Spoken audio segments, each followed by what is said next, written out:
The top stories tonight in Y News. Newly appointed Defense Secretary Gibo Teodoro rejects the possibility of reviving the department's agreement with the University of the Philippines. Justice Secretary Crispin Boying Remulla urges lawyers of former Senator Laila de Lima to use humanitarian grounds for the bail petition. Lawmakers back House Speaker Martin Romualdez amid remarks from Vice President Sara Duterte. And floodwaters in Kherson, Ukraine have been contaminated with floating landmines and hazardous chemicals following the massive dam breach. Good evening, Philippines and the world. Today is Thursday, the 8th of June, 2023. Join us in the next hour as we deliver today's top stories around the Philippines and in other parts of the world.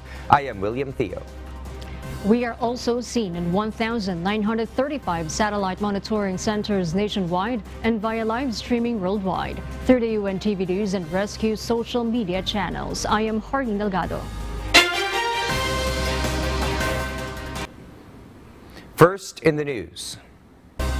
Newly appointed Defense Secretary Gilbert Gibo Teodoro rejected the possibility of bringing back the department's security accord with the University of the Philippines, which the government terminated in 2021. Nel Maribuhok reports.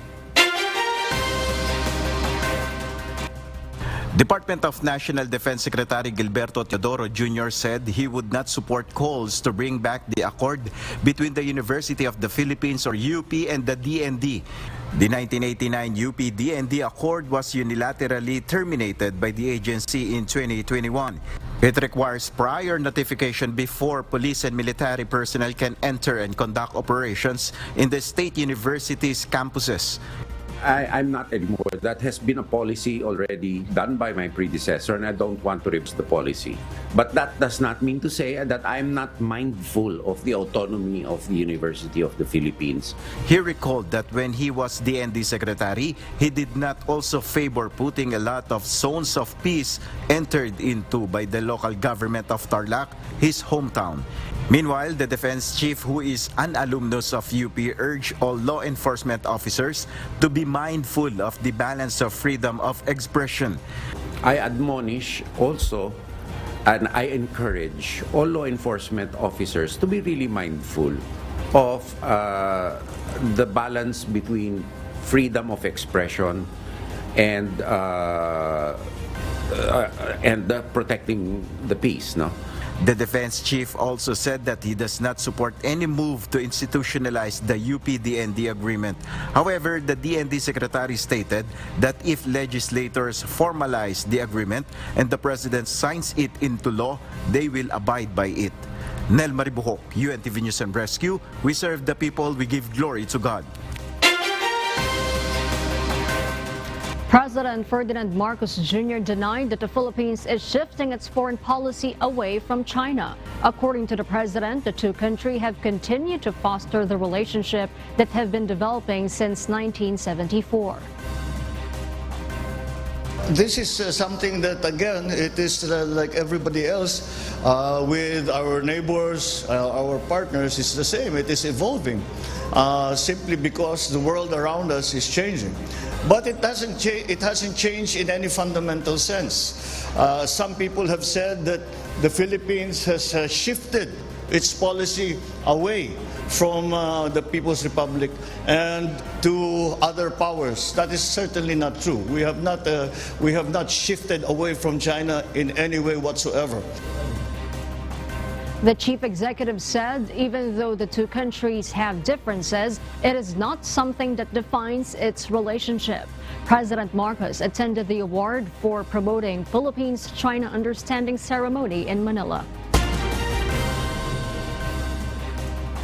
After after Department of Justice or DOJ Secretary Crispin Boying Rimulya revealed that the accused individuals in the killing of Negros Oriental Governor Roel de Gamo were allegedly offered 8 million pesos each to recant their previous statements regarding their participation in the crime. A separate issue has surfaced.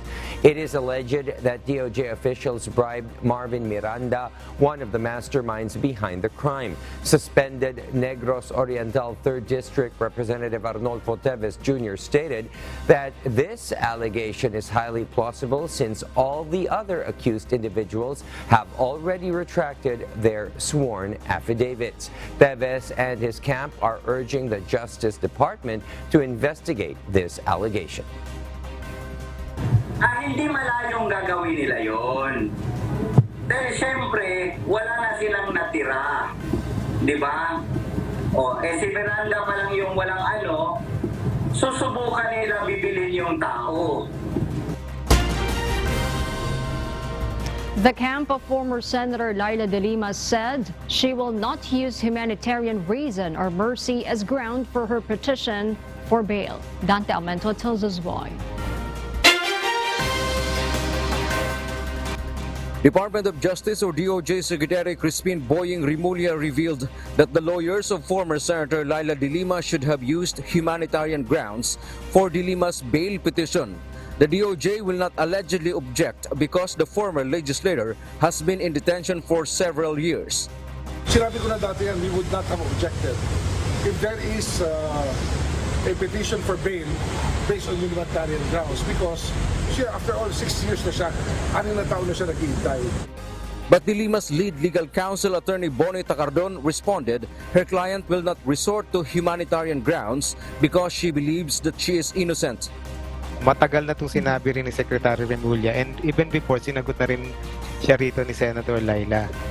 According to Senator Laila, she is seeking vindication and she's not seeking mercy. She knows that she is innocent and she believes that she is innocent and she believes that soon the time will come when truth and justice will prevail. Attorney Tacardon added they will be filing a motion for reconsideration over the court's denial of de Lima's petition for bail. They may also go to the Supreme Court if necessary, such as when the local court commits grave abuse of discretion. Kung hindi kami, baka may ibang accused ang magdala sa Supreme Court. But definitely it is a remedy afforded to the accused in this case. So possibility, maybe yes, but the probability, hindi ako sigurado this time. Dante Almento, UNTV, News and Rescue. We serve the people. We give glory to God. Members of the House of Representatives back House Speaker Martin Romualdez amid remarks from Vice President Sara Duterte.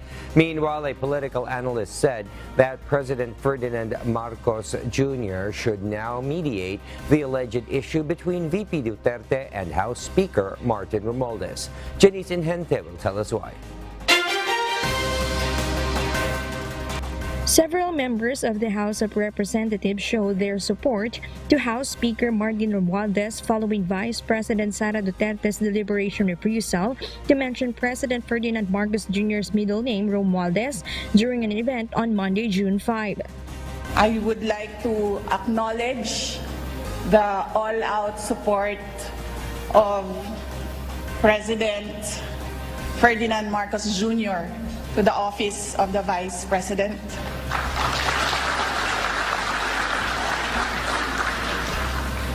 Hindi ko nabanggitin ang middle initial niya.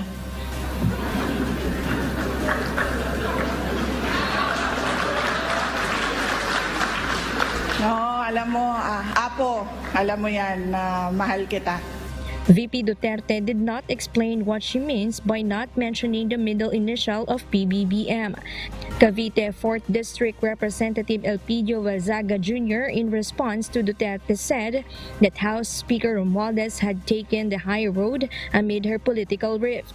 He pointed out that Speaker Romualdez worked hard to convince VP Duterte to run for the vice presidential candidacy. But VP Duterte denied in a recent statement that Romualdez influenced her decision to run for vice presidency. She pointed out that it was Senator Amy Marcos who persuaded her. Meanwhile, House Majority Leader Manuel Jose Dalipe and Camarines Sur 2nd District Representative El Rey Villafuerte would skip any direct reference to Duterte and stick to what Speaker Romualdez mandate to focus on the Marcos administration priority measures to improve the lives of the Filipino rather than any political distractions. Meanwhile, a political analyst said it's too early to calculate what's behind the alleged political bickerings between VP Duterte and Speaker Romualdez. However, PBBM should mediate on the said issue. Well, depende sa kanya, no?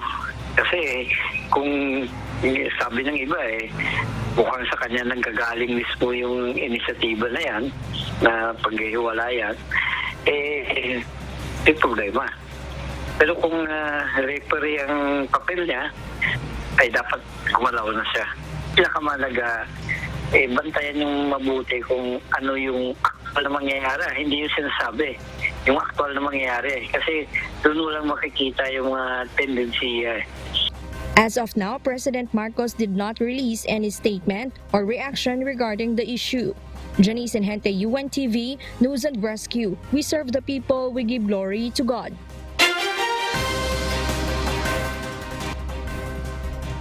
For our news abroad, the Iranian government has unveiled its first domestically made hypersonic missile, believed by Iranian officials to be a deterrent against foreign aggression. Ann Gonzalez tells the details live. Good evening, Ann. Good evening, Marvi. The unveiling of Iran's first domestically made hypersonic missile has alarmed Israel and the United States regarding Iran's missile capabilities.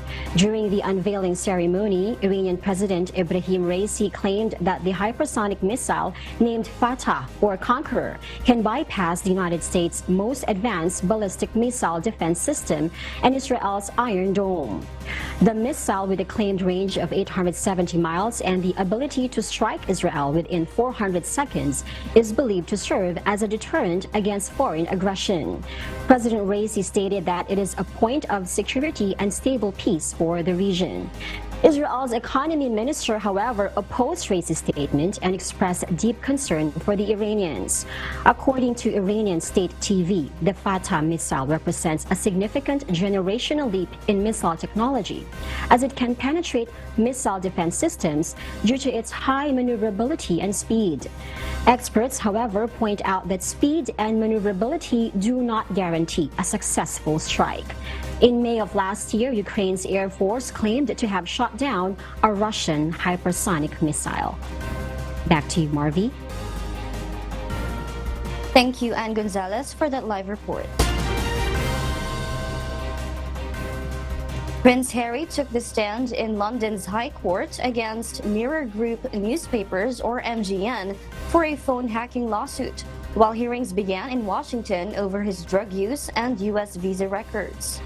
The 38-year-old royal family member testified for more than 7 hours on Tuesday and Wednesday as the tabloid's lawyers questioned his accusations, the details used in published articles years ago about his relationship with former girlfriend Chelsea Davy were obtained through illegal news-gathering practices.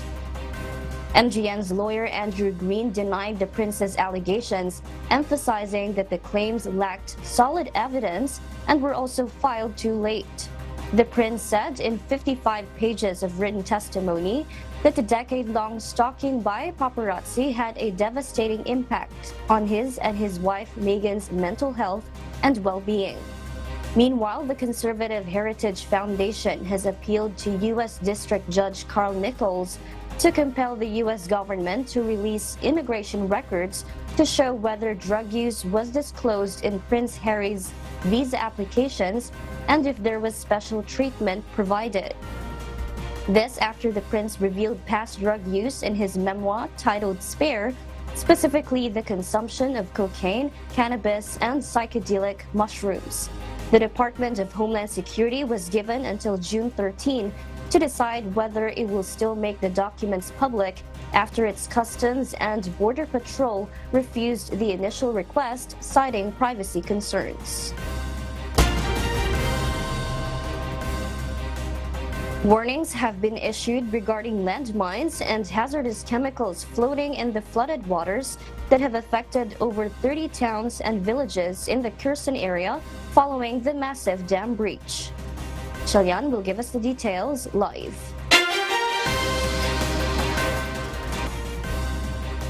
Good evening, Paul.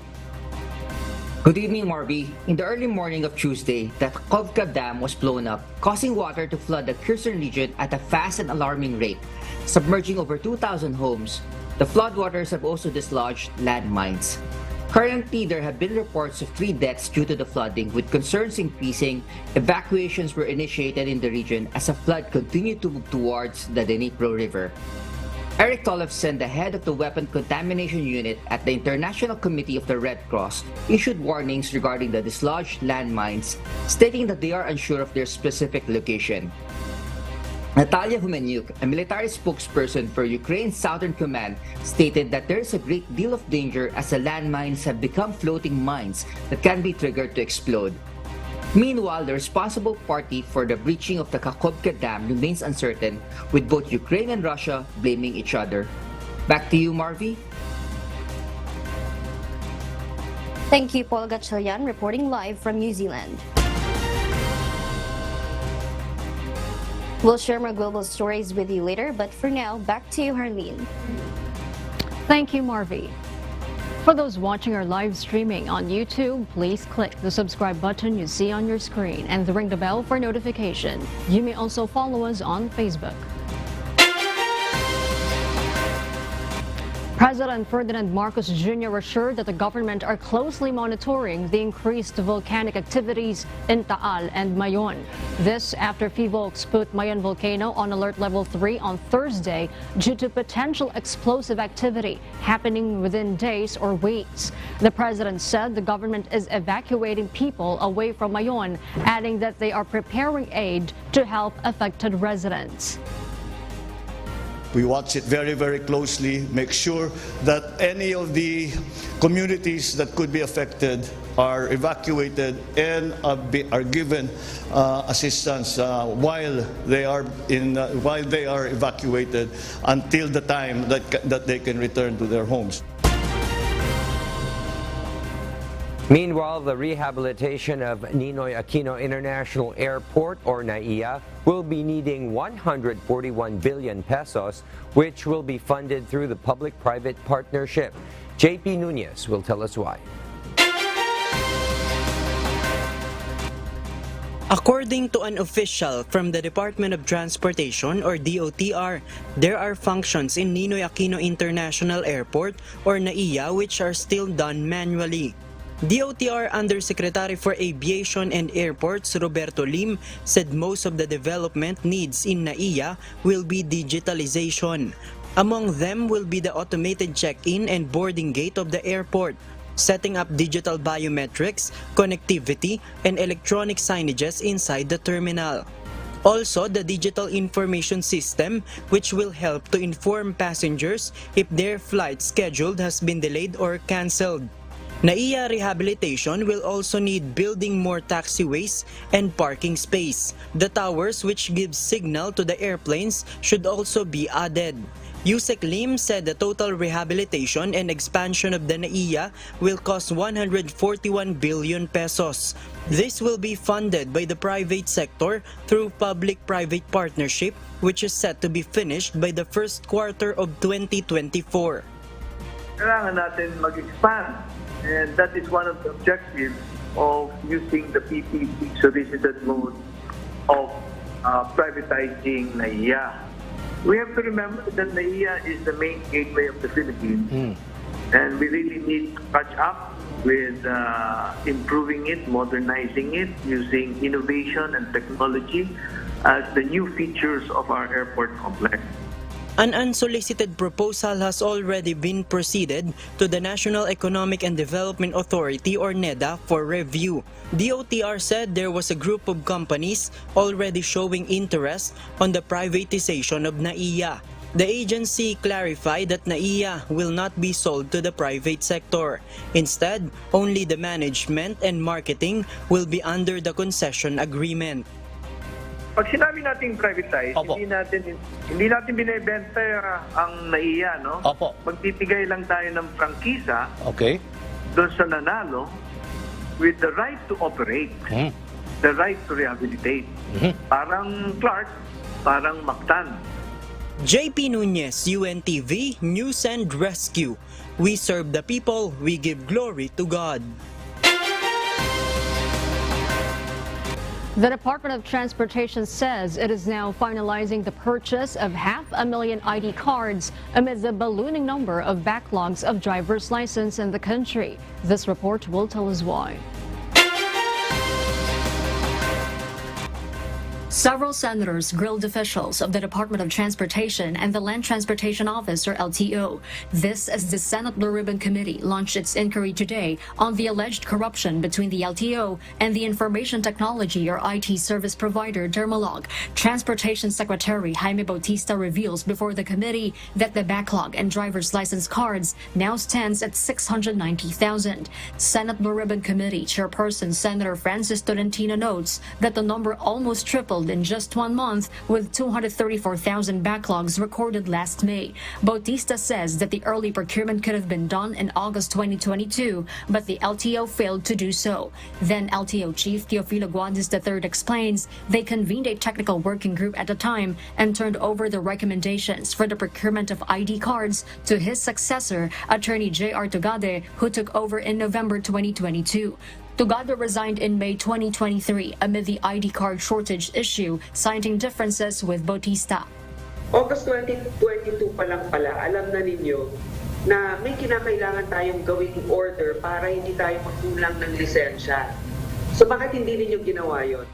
We have already nearly finished the process and we already are about 80% complete. We did do our job during my 3.5 months of stay with the Land Transportation Office. Bautista says there are only 70,000 ID cards available at the moment, which they reserved for overseas Filipino workers who will be needing their driver's licenses. Right now, sir, we are finalizing the procurement of, there's an ongoing procurement. No? There is already the lowest bidder. If we will be able to finalize this, if we will qualify the lowest bidder, no, we should be able to get maybe 500,000 licenses in July. No? Nakikita talaga natin na may pagkukulang dito. Ano ba naman yan? Sana naman ay bilis-bilisan na natin. May mga emergency procurement naman. In April, the LTO extended the validity of expiring driver's licenses beginning April 24 to October 31, 2023. The Senate panel has decided to subpoena the former heads of LTO and the officials of service provider Dermalog. Jorge Delgado, UNTV News and Rescue. We serve the people. We give glory to God. Teacher groups have opposed the implementation of the Department of Education's intervention program aimed at addressing the learning gap among students due to the impact of COVID-19 on the education sector. Bernadette Tinoy will tell us why. The Alliance of Concerned Teachers has opposed the implementation of the National Learning Camp, or NLC, by the end of the academic year 2022 to 2023. The Department of Education has stated that the NLC is meant to address the learning gap among students caused by the COVID-19 pandemic's impact on the education sector. ACT Chairperson Vladimir Ketwa expressed concerns about the disadvantages faced by teachers who do not have sick and vacation leaves if the NLC is implemented, as they will not receive overload pay. Tingin namin ay band-aid solution itong nagagawing learning cap, no. So saan ka ba naman nakakita, no, ang mga bata, no, kapag 75 to 79 ay kailangan pataasin mo pa, no, tinatawag na enrichment, no. At kapag bagsak, ito ay gagawa mo ng tinatawag na remediation, no. Voluntaryo dapat ang panawagan, no. Kami naman ay willing magturo, no. He also mentioned that the proposed 3 to 5 weeks of classes would not be sufficient, as there are many issues concerning education that need to be addressed. Tingin namin hindi sapat itong gagawing 3 to 5 weeks, no. Bakit kamo? Dahil dapat tingnan ng DepEd yung ano yung dahilan kung bakit sila bumagsak, no. Basically yung kalagayan mismo sa loob ng mga paaralan, no. Imagine walang learning materials ang mga bata. Meanwhile, Benjo Bases, the chairperson of the Teachers Dignity Coalition or TDC, stated that they were not opposed to the intervention program but were pleading for compensation. So we are entitled to 2 months na supposedly vacation dahil wala naman kaming paid sick and vacation leave ay ito lamang po yung aming oras para makapagpahinga. Pero kung kinakailangan, hindi naman po namin ipagdaramot ang aming serbisyo so long as this is voluntary and of course it should be compensated. DepEd has instructed regional directors and schools division superintendents to submit the data for allocation and an official announcement will be made. Bernadette Tinoy, UNTV News and Rescue. We serve the people, we give glory to God. The submission of gun ban exemption applications began last Monday for the upcoming barangay and SK elections scheduled for late October this year. According to the Electoral Commission, they received 46 applications within 4 days. However, only 3 of these applications were found to be compliant, while the remaining 43 were returned to the applicants. Nevertheless, applicants may resubmit their applications if they fulfill the requirements requested by COMELEC. More than 5,800 applicants are expected to apply for an exemption from the firearms ban for the upcoming election. COMELEC has scheduled the early application period to allow applicants to be better prepared. They have been accepting applications since June 5th and will continue to do so until November 15th. The gun ban will commence on August 28 and conclude on November 29th. Yan nga po ang dahilan kung bakit magkasama po dito ang COMELEC, AFP at PNP. Hindi po to simpleng submission lang ay papahintulutan ka na. Tinitignan po ng COMELEC, ng PNP at AFP, yung bang pagbibigay sa iyo ng baril ay makakatulong ba sa seguridad mo o mas lalo makakalalayan sa sitwasyon lalo na sa barangay ninyo. Alam naman po natin pag barangay elections, iba ang dynamics, iba ang tensyon. The Philippine National Police Civil Security Group and Firearms and Explosives Office will extend their duty on weekends to cater to all those who want to process their firearms registration. CSG Director Police Brigadier General Benjamin Silo Jr. says starting June 10, they will operate from Monday to Sunday from 8 a.m. to 5 p.m. General Silo said the PNP wants to clamp down on the proliferation of loose firearms. Kapag po mababa ang loose firearms, it directly influences the kind of peace and order dito sa Pilipinas, especially so na malapit na po ang barangay and SK election. Hinihingi po namin ang iyong kooperasyon para sa programang ito ng national government. The PNP CSG recorded more than 500,000 of the 2.1 million registered firearms were expired. 211,000 of the said numbers are from National Capital Region, 108,000 are from Region 4A, and 63,000 are from Region 3.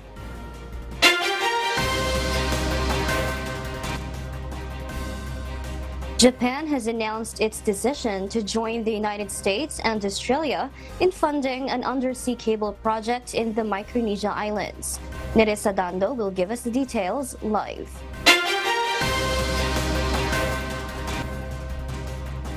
Yes, Nerissa, please go ahead. Good evening, Marvy. The United States, Australia, and Japan have increased their cooperation with the Pacific Islands by agreeing to fund a $142 million undersea cable project in the region. The 2,250-kilometer cable aims to improve networks in the Indo-Pacific by connecting the states of Coast Ray, Tarawa, and Nauru to the existing cable point in Pohnpei. These new cables will connect more than 100,000 people in the islands. Senior official Matthew Murray at the U.S. Bureau of East Asian and Pacific Affairs said that secure digital connectivity is a must, and that the United States is glad to be part of this project. Meanwhile, the Japanese IT company NetCorp won the contract to lead the project and ensures that the cable will deliver high speeds and high quality, which will improve digital connectivity and economic development in the region. The US, Australia, and Japan are aiming to combat China's increasing influence in the Indo-Pacific through diplomatic cooperation in the Solomon Islands in extending Tonga's financial debt repayments last year. A joint statement from the three countries said that a final survey will be conducted and will move on to design and manufacture afterward. The project is expected to be completed around 2025. Back to you, Marvy. Thank you, Nerissa Dando, reporting live from Japan. Microsoft's corporation will enable United States government agencies to access artificial intelligence models from OpenAI, the creator of ChatGPT. Jane Robles details why. Microsoft Corp, the largest investor in OpenAI and the power behind its Bing chatbot, has announced that Azure government customers can now utilize two of OpenAI's language models, namely GPT-4 and its predecessor GPT-3. This development, as stated in a blog post on Wednesday, June 7, will provide government customers with accelerated content generation, report and log summaries, search optimization, and code simplification, according to Microsoft Chief Technology Officer Bill Chappell. To ensure the protection of confidential information, Microsoft emphasizes that the service operates on its own encrypted network, separate from the company's corporate network and the public internet. While specific government customers were not named in the announcement, notable organizations such as the U.S. Department of Defense, Department of Energy, and NASA are known to be among Azure government's clients. This announcement follows OpenAI CEO Sam Altman's testimony before Congress in mid-day, during which he advocated for the establishment of a regulatory agency in the U.S. to oversee AI companies and mandate licenses for the release of AI models. Jane Robles, UNTV News and Rescue. We serve the people, we give glory to God.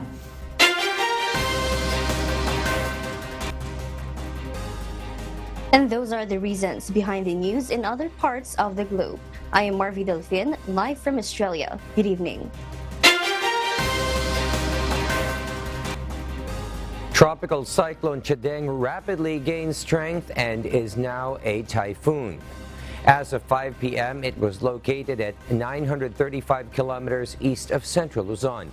It is packing maximum sustained winds of 120 kilometers per hour and gustiness of up to 150 kilometers per hour.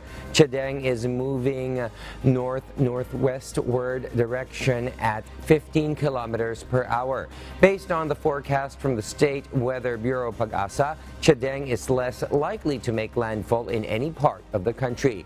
Over the next 3 to 5 days, it is not expected to directly affect the Philippines. However, it may enhance a southwest monsoon in the coming days. Meanwhile, starting tomorrow and on Friday, the southwest monsoon will bring gusty conditions in most parts of southern Luzon, Visayas, and northeastern Mindanao. The Department of Health is considering hiring unlicensed nursing graduates in the country to fill over 4,000 available nursing positions in the Philippines. Gladys Tuwabi will tell us why. The Private Hospital Association of the Philippines says that there are an additional of 5 to 10% of healthcare workers in the country who have decided to leave the Philippines and work abroad for better paying jobs. As a result, there are more than 4,000 vacant nursing positions in the government that need to be filled. Health Secretary Ted Herbosa has stated that the agency is considering hiring unlicensed nursing graduates to address the manpower shortage in government hospitals. The secretary further added that the agency is willing to mentor these unlicensed nursing graduates until they pass the board exam and receive the full salary and benefits of a registered nurse. So we will mentor them, we'll make them work, and serve the people na para matulungan tayo. Pag inalaw ng batas ito, the private hospitals can do the same. They can offer the same jobs also. Kasi alam ko, yung mga private hospitals hindi makapag-expand ng ward kasi walang nurse. Di ba? So pag nangyari to, biglang madadagdagan tayo ng nurse. Meanwhile, the Private Hospital Association of the Philippines supports Secretary Herbosa's leadership in the Department of Health. According to the association's president, Dr. Jose de Grano, prioritizing the benefits and salary of healthcare workers would have a positive impact. Yung ating mga healthcare workers na nagbabalak pa lang ay pag nabigyan po sila ng ganyan at may pagpatuloy, may additional benefits silang makukuha, ay baka mag-ibang po ang isip nila at instead na umalis o lumipat ng ibang trabaho, ay pagpatuloy po nila na maglingkod sa ating mga ospital instead po ng aalis at po kaya lilipat ng ibang trabaho. Dr. De Grano mentioned that the association is scheduled to meet with Health Secretary Herbosa to discuss the needs and issues faced by private hospitals. Gladys Tuabi, UNTV News and Rescue. We serve the people, we give glory to God. Our kasangbahay, as the world faces these trying times amid the various challenges and uncertainties, we are inviting everyone to join the Global Prayer for Humanity from Monday to Friday, 9:30 p.m. Philippine time through the social media accounts of Members Church of God International. And before we close, we will leave you with a word, giving glory to God. From the book of 1 Peter, chapter 3, verses 10 to 11, it says, "For he that will love life and see good days, let him refrain his tongue from evil, and his lips that they speak no guile. Let him eschew evil, and do good. Let him seek peace, and ensue it."